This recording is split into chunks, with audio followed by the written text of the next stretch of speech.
Chapter 6 के शुरू में हम देखते हैं कि सारंग सुबिन को एक जोरदार थप्पड़ मारती है जिसकी आवाज ग्राउंड में खड़ा हर स्टूडेंट सुन लेता है। इससे सुबिन बहुत गुस्सा हो जाती है। वो कुछ कहने ही वाली होती है कि इतने में ही सारंग वापस आती है और उसके गाल पर एक और थप्पड़ मारती है। इससे सुबिन का गाल एकदम लाल हो जाता है। सुबिन समझ ही नहीं पाती कि उसके साथ ये क्या हो रहा है। तभी सारंग उसको एक दो थप्पड़ और चिपकाने के लिए आगे बढ़ती है, लेकिन ये काले बाल वाला बीच में आके उसे रोक देता है। वो बोलता है, हे तुम्हारी प्रॉब्लम क्या है, तुम बार बार इसे क्यों मार रही हो? तो सारंग जवाब देती है, इसी ने कहा था कि लूजर को बहुत जबरदस्त थप्पड़ पड़ेंगे, पर ऐसा लग रहा है कि मैंने अभी इसको इतना भी जोर से नहीं मारा है। क्या मैंने कोई गलती कर दी है? आई एम सॉरी, मुझे नहीं मालूम था कि कहाँ पे रुकना है। तो काले बाल वाला बोलता है, ऑफ कोर्स एक ही थप्पड़ मारना था। सारंग बोलती है, तो मैं पहले ही बता देना चाहिए था। फिर वो लड़का सुबिन से पूछता है, क्या तुम ठीक हो? तो सुबिन सारंग के उस डेर के बारे में बात करने लगती है, लेकिन तभी सारंग वापस खुद से ही रॉक पेपर सीजर खेलती है और सुबिन से कहती है, अरे तुम तो वापस हार गई। ठीक है, एक बार और जाओ, उस लड़के को चाकू से मार दो जो हमसे बोल लेने आया था और हम पर चिल्लाया था। तो सुबिन हैरान होती है और उससे कहती है कि तुम गेम में ऐसे डेर नहीं दे सकते। तो सारंग कहती है, तुमने ये हाथ नहीं किया, और आगे बढ़ते हुए बोलती है कि इस बार तो एक ही थप्पड़ मारूंगी। उसके थप्पड़ से बचने के लिए वो पीछे हट जाती है और गिरते टाइम अपने साथ उन दोनों चमचों को भी ले गिरती है। सारंग कहती है, अरे मैंने मिस कर दिया, चलो वापस करते हैं। तभी पीछे से उसे कोई आवाज लगाता है। वो पीछे मुड़ के देखती है तो वहाँ जिनवुन होता है और वो उसे हाथ की तरफ जो है वही बिल्ली वाला साइन बना के इशारा करता है। उसे देख के सारंग समझ जाती है कि अब उसे रुकना है, तो वो भी सेम साइन बना के उसकी तरफ स्माइल करती है। फिर वो सुबिन की तरफ मुड़ के कहती है कि अब मुझे रुकना होगा, लेकिन उस डेर का हम क्या करें? उसके बाद सुबिन कहती है कि आज के बाद रॉक पेपर सीजर ना खेलने वाला ऑटोमेटिकली नहीं हारेगा, ओके? तो सारंग बोलती है, ठीक है, मैं समझ गई। फिर ये लंबे बाल वाली उसे खड़ा करते हुए पूछती है, क्या तुम ठीक हो सुबिन? तो सुबिन जल्दी से खड़ी हो जाती है और कहती है, हाँ मैं ठीक हूँ और मुझे तो बिल्कुल भी दर्द नहीं हो रहा है। इसके आंखों में पानी चल रहा होता है, लेकिन उसके बावजूद भी वो बोलती है, गेम का लेवल तो बढ़ाना ही पड़ता है ना। तभी वहाँ पर जिनवोन आ जाता है और वो जेमिन से पूछता है, यहाँ क्या हो रहा है, क्या ये लड़ रहे हैं? तो जेमिन जवाब देता है कि नहीं, ये तो ढेर था इमुलेशन गेम का। तो जिनवोन सारंग से पूछता है, क्या उन लोगों ने तुम्हें इसके लिए फोर्स किया? तो सारंग संभाल करते हुए कहती है, नहीं। इसके बाद जिनवोन जेमिन से कहता है कि अगर बात हद से आगे बढ़ जाए तो तुम्हें मामला संभाल लेना चाहिए। तो वो जवाब देता है, ओ ठीक है। इसके बाद सुबिन को देखते हैं, वो बाथरूम में बैठ के रो रही होती है। तभी वहाँ पे वो लंबे बाल वाली और एक दूसरी लड़की आ जाती है। वो सोचते हैं, क्या अंदर कोई रो रहा है? क्या ये सुबिन है? सुबिन, क्या तुम रो रही हो?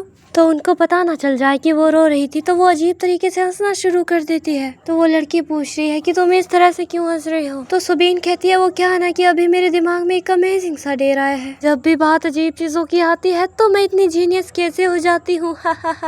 तो लंबे बाल वाली कहती है, लगता है कि यही बात तुम्हें एक कलाकार बनाती है। इसके बाद वो दोनों उससे कहती है कि हम अभी जा रहे हैं, तुमसे बाद में मिलेंगे। और इधर सुबिन एआई से खतरनाक सा ढेर मांग रही होती है ह्यूमिलेशन गेम के लिए। नेक्स्ट हम सारंग को देखते हैं जो अपने हाथ धो रही होती है, जो कि पूरे लाल हो चुके थे। तभी कोई साइड से उससे पूछता है, क्या तुमने उसे थप्पड़ मारते वक्त अपने हाथों को चोट पहुँचा ली थी? वो साइड में देखती है तो वहाँ पर जेमिन खड़ा होता है। तो वो उससे कहती है, हाँ थोड़े बहुत, लेकिन मुझे पूरा यकीन है कि उसका चेहरा ज्यादा दुख रहा होगा।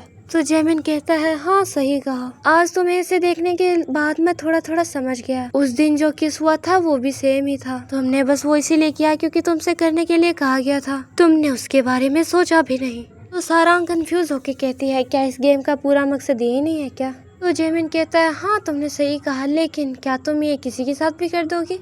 तो सारंग कहती है, नहीं, सिर्फ तुम्हारे साथ। ये सुन के जेमिन एकदम से हैरान हो जाता है, लेकिन वो आगे कहती है कि मुझे बाद में पता चला कि ये स्कूल रूल्स के खिलाफ है, तो मैं ये और नहीं करूँगी। मैं नहीं चाहती कि मुझे कमेटी से सजा मिले। तो फिर वो हंसते हुए कहता है, ऑफ कोर्स तुमने सही कहा, तुम काफी फनी हो। उसके बाद वो सारंग से पूछता है, क्या तुम्हारी जिनवोन से जमने लगी है? और वो हैंड साइन क्या था जो तुम दोनों ने यूज किया था? तो वो उसे बताती है कि वो तो हमारा एक सीक्रेट सिग्नल है। तो जेमिन कहता है, ओ तो ये सिर्फ तुम दोनों के बीच में एक सीक्रेट है। इसके बाद सारंग खुश होती है और सोचती है कि हम दोनों 85% हैं। फिर जेमिन उससे कहता है, तो एक सीक्रेट सिग्नल मेरे साथ भी बना लो। अगर हमारा भी एक सीक्रेट सिग्नल हो जाए तो। ये सुन के सारांग बोलती है, लेकिन किस लिए? तो जेमिन ब्लश करते हुए कहता है, क्योंकि मैं भी तुम्हारी मदद कर पाऊंगा जैसे आज जिनवोन ने तुम्हारी की। तो सारांग पहले कुछ सोचती है और फिर पूछती है, तुम किस चीज में मेरी मदद करोगे? क्या मुझे मदद की जरूरत है? तो जेमिन कहता है कि सुबीन तुम्हें लगातार परेशान कर रही है और तुमसे अजीब अजीब हरकतें करवा रही है। तो सारांग कहती है, तुमने सही कहा, जब उसने मुझसे जबरदस्ती तुम्हें किस करवाया तो वो तुम्हें भी बुली कर रही थी। तो जेमिन कहता है, नहीं, मुझे उससे कोई परेशानी नहीं है, लेकिन अगर वो फिर से तुमसे कुछ वेट करवाती है तो मैं तुम्हारी मदद करूंगा। फिर वो एक हैंड साइन बना के बोलता है, कैसा रहेगा अगर हम एक ऐसा साइन बनाएं? तो सारांग कहती है, अब जब तुमने ये बोल ही दिया है तो मुझे अब तुम्हारी मदद की कोई जरूरत नहीं है। जेमिन को कुछ समझ नहीं आता कि इसके ऐसा बोलने का मतलब क्या है। उसके बाद सारांग कहती है कि सिर्फ जिनवोन ही मेरे साथ सीक्रेट सिग्नल बना सकता है। तो जेमिन पूछता है, लेकिन क्यों, हम क्यों नहीं बना सकते? तो सारांग जवाब देती है, क्योंकि मुझे जिनवोन पसंद है। ये सुन के जेमिन थोड़ा हैरान होता है। इसके बाद हम जिनवोन और उसके दोस्तों को देखते हैं, वो आपस में सारांग के बारे में ही बात कर रहे होते हैं। तो उनमें से पहला बंदा बोलता है, क्या वो लड़ रहे थे? तो दूसरा बोला कहता है, हो सकता है कि वो बुली होकर परेशान हो चुकी होगी, इसलिए उसने उसको थप्पड़ मार दिया होगा। तो जिनवोन उन्हें बताता है कि नहीं, ये तो एक अनदर डेट था।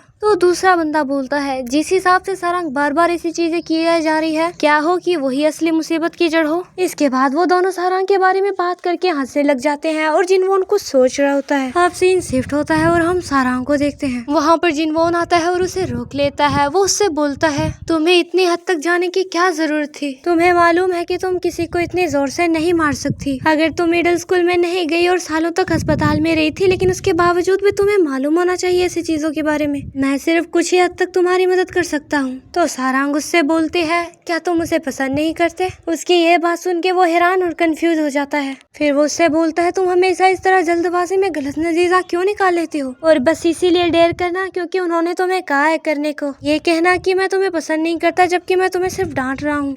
एक बार सोच समझ कर फैसला करने की भी कोशिश करो, या फिर उतनी देर तक सोचा करो कि तब तक मुझे तुम्हारी हेल्प करने का टाइम मिल जाए। तो सारंग बोलती है, सॉरी, लेकिन जब मेरी दवाइयाँ चल रही होती है तो मेरा व्यवहार ऐसा ही हो जाता है। ये सुन के जिनवोन थोड़ा शौक होता है और उसके बाद उससे माफी मांग लेता है। सारंग उससे कहती है, लेकिन मैं तुम्हारी बात समझ गई, मैं कोशिश करूंगी। ये बोल के वो वहाँ से चली जाती है। जिनवोन उसे रोकने की कोशिश करता है, लेकिन सारंग सोच रही होती है, क्या मैं अपनी दवाइयाँ लेना बंद कर दूं?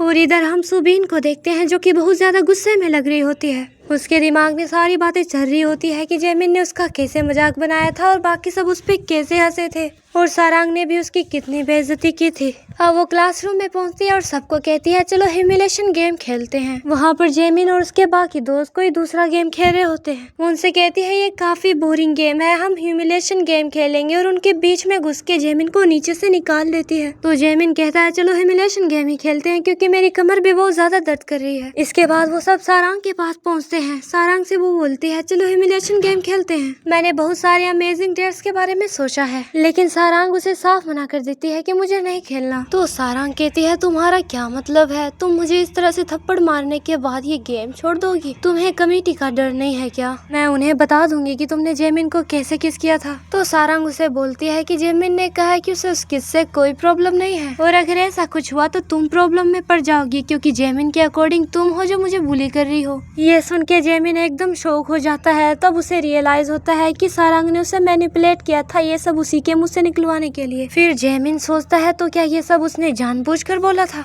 फिर उसे याद आता है कि सारंग ने बोला था कि अब तुमने ये बोल दिया है तो अब मुझे तुम्हारी मदद की जरूरत नहीं है। फिर जेमिन को सब समझ आ जाता है और फिर वो बोलता है, क्या वो मुझसे ये सब उगलवाने की कोशिश कर रही थी? सुबीन उसकी तरफ गुस्से से मुड़ती है और उससे पूछती है, क्या तुमने ये सब बोला था? तो जेमिन बोलने वाला होता है कि मैंने ये नहीं कहा, लेकिन तब भी वो सारंग उसे वही हैंड साइन दिखाती है जो जेमिन ने बनाया था। ये देखने के बाद जेमिन एकदम चुप हो जाता है और फिर सुबीन से कहता है, हाँ मैंने ये कहा था। ये सुन के सुबीन उस पर बहुत ज्यादा गुस्सा हो जाती है, और इधर सारंग सोचती है, लगता है मैंने उसका कुछ ज्यादा ही फायदा उठा लिया। अब सारंग रिवील करती है कि यही रीजन था कि सबने एलिमेंट्री स्कूल में उसे अवॉइड किया था। फिर सारंग सोचती है कि लगता है मुझे अपनी दवाइयाँ लेती रहना चाहिए, और ये चैप्टर यहीं पर एंड हो जाता है।